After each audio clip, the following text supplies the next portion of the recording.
Oi, turma, do livro O Céu e o Inferno, Allan Kardec, capítulo 6, Doutrina das Penas Eternas, no item 3.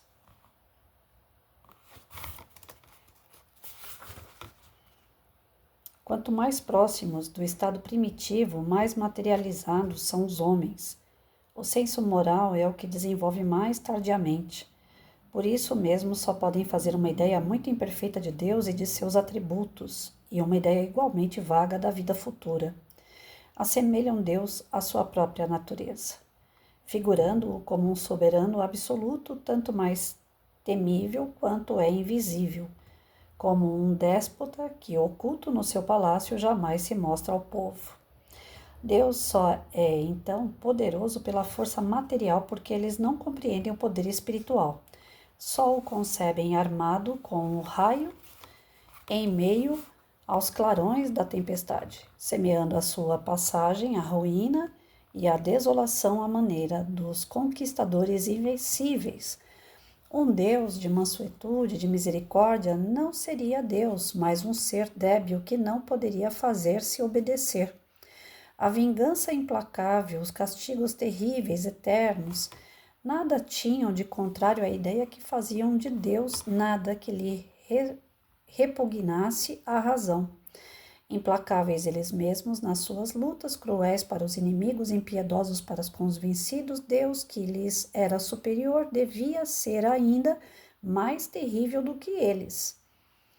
Para esses homens eram necessárias crenças religiosas adequadas à sua natureza ainda rude, uma religião inteiramente espiritual, feita de amor e caridade, não poderia harmonizar-se com a brutalidade dos seus costumes e das suas paixões.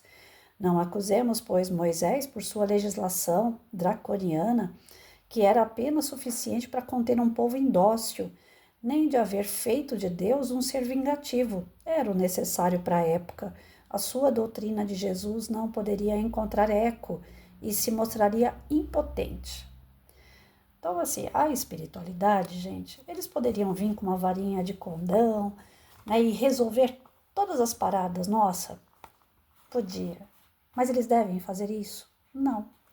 Né, porque é dado a cada um de nós a centelha de Deus. Nós somos filhos do Criador. Nós temos a mesma potência que o Criador.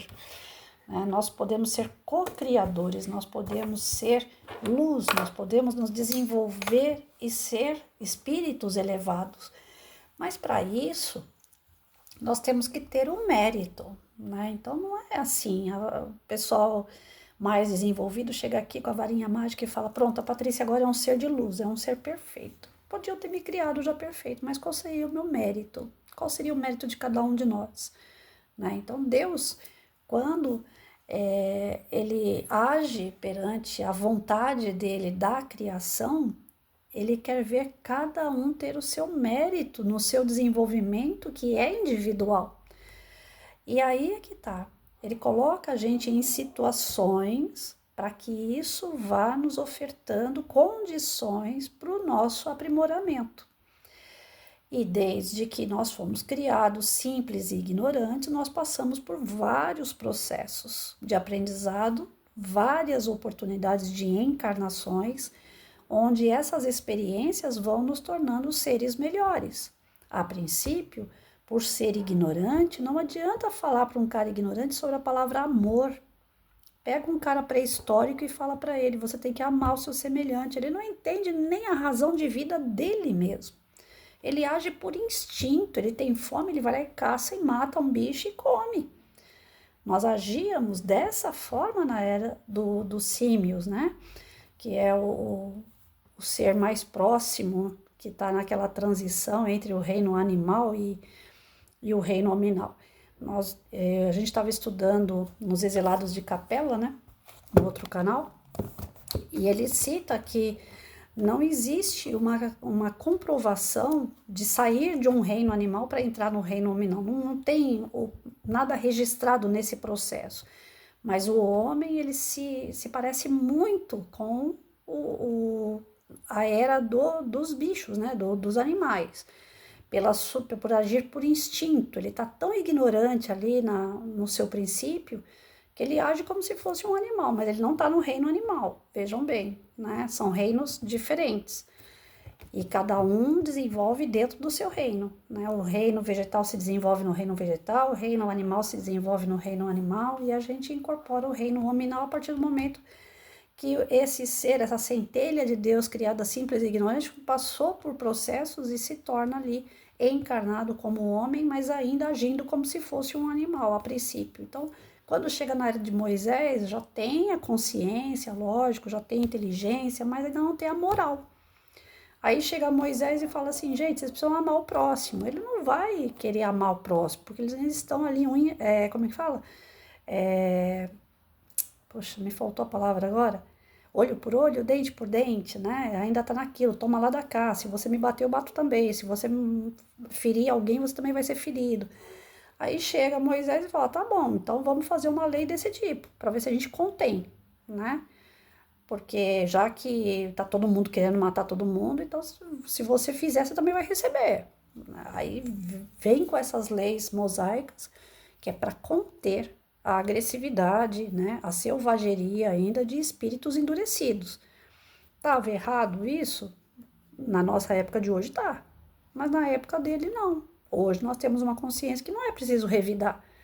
Aí vem Jesus depois de Moisés, que é a segunda revelação, segundo a doutrina espírita, e fala para todo mundo, olha, eu não vim para destruir a lei de Moisés, é só que os tempos são outros, vamos mudar isso aí?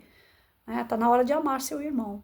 E ainda assim, mesmo falando de amor, as pessoas não entenderam Jesus. O coitado foi crucificado, né? Se hoje, em 2026, chegasse um cara aqui no meio da gente e falasse, eu sou Jesus, eu tô falando sobre amor, a gente ia crucificar ele sem dúvida nenhuma, porque a gente ainda tem a desconfiança, a falta de tolerância, a falta de paciência, a falta de empatia, a gente ainda tem a descrença, a gente não tem fé. Então, nós estamos longe ainda de entender o que é amor nos dias de hoje. Imagina, então, na era de Moisés, como eles eram bem mais atrasados. Então, esse processo, né, de entendimento, ele ainda vai se esticar por um bom tempo. E a Terra está passando pela regeneração, né, entrando nesse estado de regeneração, e muitas pessoas não estão entendendo esse processo ainda. E não vão conseguir fazer parte desse processo. Vão ter que sair fora. Né, vão ter que ser convidados a recomeçar as suas vidas de uma forma primitiva novamente, até que ele consiga, né, desenvolver a sua moral, desenvolver o seu amor, né, a sua fé e se tornar de fato pessoas melhores para conviver entre os bons.